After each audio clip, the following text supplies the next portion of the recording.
It supports 70 million Americans. It insures another 239 million workers against the risk of aging, disability, and death of a spouse or a parent. We also know that in 6 years, and one of the things about this where I agree with Senator Cassidy, some of this it's math. We're going to hit this cliff. In the fourth quarter of 2032, retirement trust fund is depleted, and every beneficiary takes an automatic cut of about 22%. That's what happens if we do nothing. For Virginians, it means nearly 1.5 million Virginians who receive some form of Social Security benefits will have a dramatic cut in those benefits. And when the trust fund runs dry, the average Virginia retiree stands to lose more than $500 a month. In my state, that's close to $9 billion taken out of the pockets of Virginia seniors.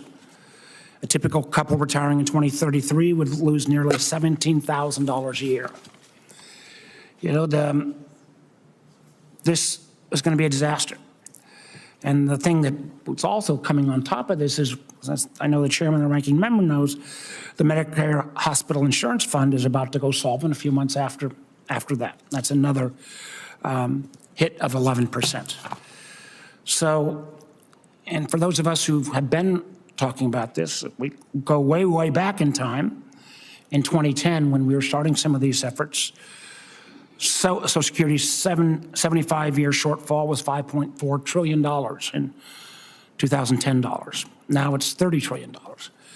And I think we all know every year the math gets uglier. We can talk about the processes. The one thing that we looked at, and I look forward to continuing, I've laid out ideas, taken hits from both sides on some of the ideas I had. One thing I hope, as we are forced to grapple with this, that whatever situation around caps and age and benefits, that we also set in process something where we don't wait another 30 or 40 years before we take it up again. One of the things, Mr. Chairman, you and I worked on together was something that said, you know, every 10 years you'd have an automatic reset to make it the trust fund solvent for 50 years going forward. So you don't allow us to get into the ditch we're at this point. I'm open to all ideas. Again, as somebody who's already taken the hits on laying out some controversial ideas, I think we're going to have to come back and address them again. But I do believe that having these kind of hearings to set up this stage so that we know it's coming. We can't pretend like it's we didn't see this coming very directly. And obviously, as I think those of us who've wrestled with versus Medicare, which is a real challenge, this one starts with just plain old math. And I think reasonable people working on this could maybe get it right. We might not even need to go to a AI-based solution.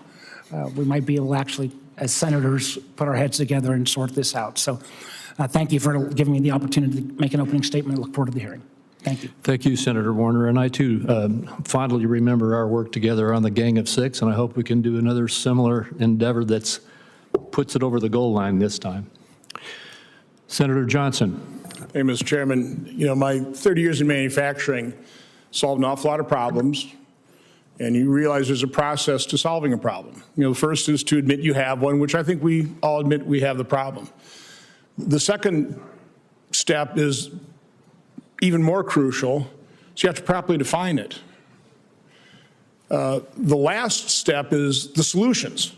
And around here, what seems to happen all the time is everybody's got their piece of legislation, they've already got the solution, but they haven't properly defined the problem. So let me, I guess, throw out there, the problem we have to deal with is the fact we're $40 trillion in debt, heading to $60 trillion. We need to agree on common facts, okay? One of the facts that we have to grapple with is benefits already exceed revenue. But again, we're honoring those benefits, right? When the trust fund runs out, it shouldn't be a calamity. We're just going to have to plus up those benefits, and we'll probably do that. One fact we ought to recognize is the U.S. government bond held in the hands of a government agency has no value. The trust fund's a fiction. Another thing we ought to grapple with is Social Security is a legal Ponzi scheme.